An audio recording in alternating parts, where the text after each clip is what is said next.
ಮೂಲಭೂತ ಸೌಕರ್ಯಕ್ಕಾಗಿ ಅಹೋರಾತ್ರಿ ಧರಣಿ.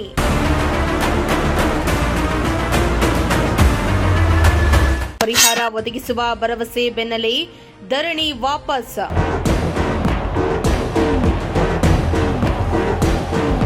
ಚಿಕ್ಕನಾಯಕನಹಳ್ಳಿ ತಾಲೂಕಿನ ಹುಳಿಯಾರು ಪಟ್ಟಣದಲ್ಲಿ ನೀರು ಸೇರಿ ಇತರೆ ಮೂಲಭೂತ ಸೌಕರ್ಯಗಳ ಕೊರತೆಯನ್ನ ಖಂಡಿಸಿ ರೈತ ಸಂಘದ ನೇತೃತ್ವದಲ್ಲಿ ಅಹೋರಾತ್ರಿ ಧರಣಿಯನ್ನ ನಡೆಸಲಾಯಿತು.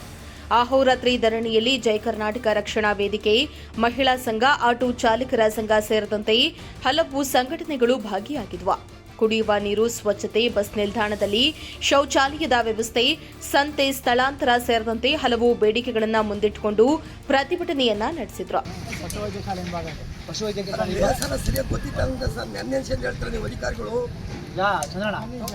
ವೆಟನರಿ ಹಾಸ್ಪಿಟಲ್ ಇಂದಗಡೆ ಒಂದು 4-5 ನಲ್ಲಿ ಇರೋ ತರ ಮಾಡಿ ಅಟ್ಲೀಸ್ಟ್ 5 ಜನ ಬಂದು ಕುತ್ಕೊಂಡು ಹೋಗ್ಬೇಕು. ಮತ್ತೆ ಇಷ್ಟು ಮೇಂಟೈನ್ ಬಸ್ ಸ್ಟ್ಯಾಂಡ್ ಹತ್ರ ಆದ್ರೆ ಬರೋ ಜನಗಳು ಎರಡಾಯ್ತು. ಈಗ ಅದು ಒಂದು ಮತ್ತೆ ವಾಶ್ರೂಮ್ ಏನ್ ಮಾಡಿದಿರಾ ತಾಳ್ರಿ ಮುಂಚೆ ತಾಳ್ರಿ ಮಾಡಿರೋದು ಆಸ್ಪತ್ರೆಯಲ್ಲಿ ನಾನಾ ಥರ ಬರ್ತಾರೆ. ಅವಕ್ಕೂ ನೀರು ಆಗಬೇಕು, ಮತ್ತೆ ನಮ್ಮ ನೀರು ಆಗಬೇಕು.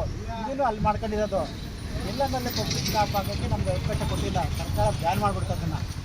ಅದರಿಂದ ಇದನ್ನ ನಮ್ಮ ಇವತ್ತು ಸಂಜೆ ಅಷ್ಟೊಂದು ರೆಡಿ ಮಾಡಿಕೊಡ್ತೀವಿ.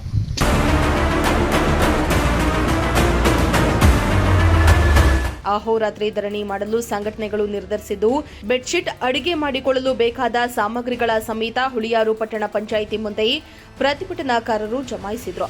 ಹುಳಿಯಾರು ಪಟ್ಟಣ ಪಂಚಾಯಿತಿ ಆಡಳಿತದಲ್ಲಿ ಭ್ರಷ್ಟಾಚಾರ ನಡೀತಾ ಇದೆ ಎಂದು ವ್ಯಾಪಕ ಆಕ್ರೋಶ ಹೊರಹಾಕಿದ್ರು.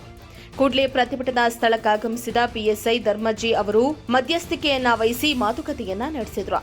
ಪಂಚಾಯಿತಿ ಅಧ್ಯಕ್ಷೆ ರತ್ನಮ್ಮ, ಉಪಾಧ್ಯಕ್ಷೆ ಕಾವ್ಯರಾಣಿ ಹಾಗೂ ಮುಖ್ಯಾಧಿಕಾರಿ ಮಂಜುನಾಥ್ ರವರು ಮುಂದಿನ 15 ದಿನಗಳಲ್ಲಿ ಸಮಸ್ಯೆಯನ್ನ ಪರಿಹರಿಸುವ ಭರವಸೆಯನ್ನ ನೀಡಿದ್ರು. ಎಲ್ಲಾ ಪ್ರಯತ್ನ ಪಟ್ಟಿದ್ದೀವಿ, ಆದರೂ ಕೂಡ ಯಾವುದೂ ಆಗಿಲ್ಲ. ಸಂಬಂಧಪಟ್ಟ ಇಲಾಖೆ ಯಾರು ಒಪ್ಪಿಲ್ಲ, ಇಲ್ಲೇ ಮಾಡೋಕೆ ಹೋಗ್ತು ಅಂತೇಳಿ ಅವಾಗ ಇಲ್ಲಿ ಒಂದು ವೈಟ್ ಲೈನ್ ಹಾಕ್ಕೊಡ್ತು. ಇದರಿಂದ ಈ ಕಡೆಗೆ ಹಾಕೋಬೇಕು. ಮಿನಿಮಮ್ ಯಾರೇ ಒಬ್ಬ ಮಾರಕ್ಕೆ ಬಂದರೂ ಬಂದು ತಗೊಂಡೋಗ್ಬೇಕು.